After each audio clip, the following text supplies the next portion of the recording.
கள்ளக்குறிச்சி மாவட்டம் கல்வராயன் மலைப்பகுதியில் கடுமையான குடிநீர் தட்டுப்பாடு நிலவி வருவதால் ஆத்திரமடைந்த பழங்குடியின கிராம மக்கள் தங்களுக்கு தடையின்றி குடிநீர் வழங்க கோரி இன்று திடீர் சாலை மறியல் போராட்டத்தில் ஈடுபட்டனர்.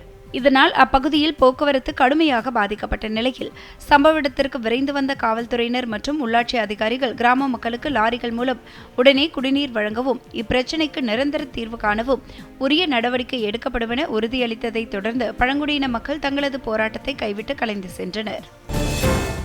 அமெரிக்காவின் நியூயார்க் நகரில் உள்ள ஐநா தலைமையகத்தில் இந்தியாவின் நிரந்தர தூதரகம் சார்பில் ஆரோக்கியமான முதுமைக்கான யோகா என்ற உன்னத கருப்பொருளை மையமாக கொண்டு 12வது சர்வதேச யோகா தினம் மிகவும் சிறப்பாக கொண்டாடப்பட்டது. இந்த உலகளாவிய மாபெரும் கொண்டாட்டத்தில் பல்வேறு நாடுகளைச் சேர்ந்த தூதர்கள், அதிகாரிகள் மற்றும் பொதுமக்கள் என சுமார் 800க்கும் மேற்பட்டோர் கலந்து கொண்டு பொதுவான யோகா நெறிமுறை பயிற்சிகளை செய்ததோடு ஆர்ட் ஆஃப் லிவிங் அமைப்பினரின் மேம்பட்ட யோகாசன செயல் விளக்கங்களையும் கண்டு தங்களின் ஆரோக்கியத்திற்கான உறுதிமொழியை ஏற்றனர். திருவண்ணாமலை அருகே கட்டுப்பாட்டை இழந்த சரக்கு வாகனம் சாலையோரம் நின்றிருந்தவர்கள் மீது மோதிய விபத்தில் பெண் உள்பட 2 பேர் படுகாயமடைந்தனர்.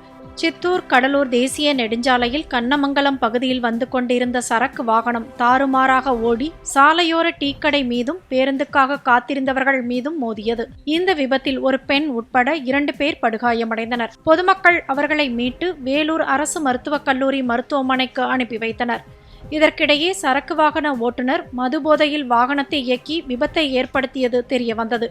இதையடுத்து பொதுமக்கள் அவரை பிடித்து போலீசாரிடம் ஒப்படைத்தனர்.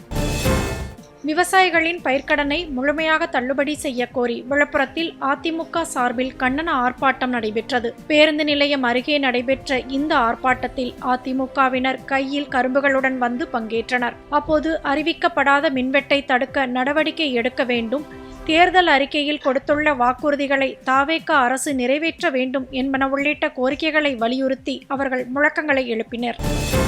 திருவாரூரில் நூலக பகுதிக்குள் நுழைந்த பாம்பை மாணவி ஒருவர் தைரியமாக பிடித்து அதனை காட்டு பகுதிக்குள் சென்று விடுவித்தார். கோயில் கண்ணாப்பூர் பகுதியைச் சேர்ந்த மாணவி ரம்யா திருவாரூரில் உள்ள நூலகத்தில் கடந்த 2 ஆண்டுகளாக குடிமைப்பணி தேர்வுக்காக படித்து வருகிறார். நேற்று அந்த பகுதியில் மழை பெய்த நிலையில் நூலக பகுதிக்குள் திடீரென சாரை பாம்பு ஒன்று நுழைந்தது. இதனை பார்த்து அங்கிருந்தவர்கள் அஞ்சி ஓடினர். சிலர் பாம்பை அடித்துக் கொள்ள முயன்றபோது அவர்களை தடுத்த ரம்யா துணிச்சலாக செயல்பட்டு அந்த பாம்பை லாவகமாக பிடித்து காட்டு பகுதிக்குள் விடுவித்தார். ரம்யாவின் இந்த செயலுக்கு அப்பகுதி மக்கள் பாராட்டு தெரிவித்தனர்.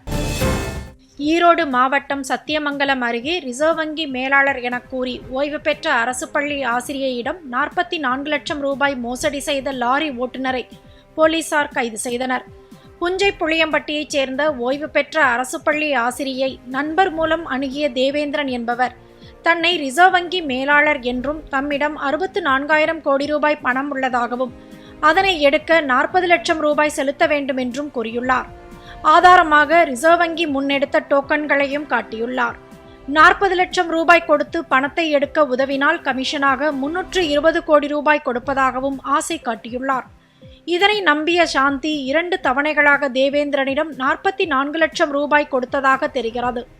ஆனால் வாக்குறுதிப்படி கமிஷன் தொகை தராமல் ஏமாற்றிய தேவேந்திரன் செல்போனையும் சுவிட்ச் ஆஃப் செய்துவிட்டார். தான் ஏமாற்றப்பட்டதை உணர்ந்த சாந்தி புஞ்சை புளியம்பட்டி காவல் நிலையத்தில் புகார் அளித்தார். விசாரணை மேற்கொண்ட போலீசார் ரிசர்வ் வங்கி மேலாளர் என கூறி ஏமாற்றிய தருமபுரியைச் சேர்ந்த லாரி ஓட்டுநர் தேவேந்திரனை கைது செய்தனர். இதில் தொடர்புடைய மேலும் சிலரை போலீசார் தேடி வருகின்றனர். நெல்லை மாவட்டம் கல்லிடைக்குறிச்சியில் மாம்பழ கிடங்கில் அதிரடி ஆய்வு மேற்கொண்ட அதிகாரிகள் செயற்கை முறையில் பழுக்க வைத்த 1.5 டன் மாம்பழத்தை பறிமுதல் செய்து அழித்தனர். கல்லிடைக்குறிச்சி பகுதியில் மாம்பழங்களை ரசாயன மருந்து தெளித்து செயற்கையாக பழுக்க வைப்பதாக வந்த புகாரின் அடிப்படையில் மாவட்ட உணவு பாதுகாப்புத்துறை அதிகாரிகள் மற்றும் உள்ளாட்சி அமைப்பைச் சேர்ந்த அதிகாரிகள் இணைந்து திடீர் ஆய்வு மேற்கொண்டனர். அப்போது விற்பனைக்காக சேமித்து வைக்கப்பட்டிருந்த மாம்பழங்களில் சுமார் 1.5 டன் அளவிலான மாம்பழங்கள் மீது ரசாயன மருந்து தெளிக்கப்பட்டிருந்தது கண்டறியப்பட்டது. இதையடுத்து அந்த மாம்பழங்களை அதிகாரிகள் பறிமுதல் செய்து அழித்தனர். இது குறித்து அதிகாரிகள் தொடர்ந்து விசாரணை மேற்கொண்டுள்ளனர்.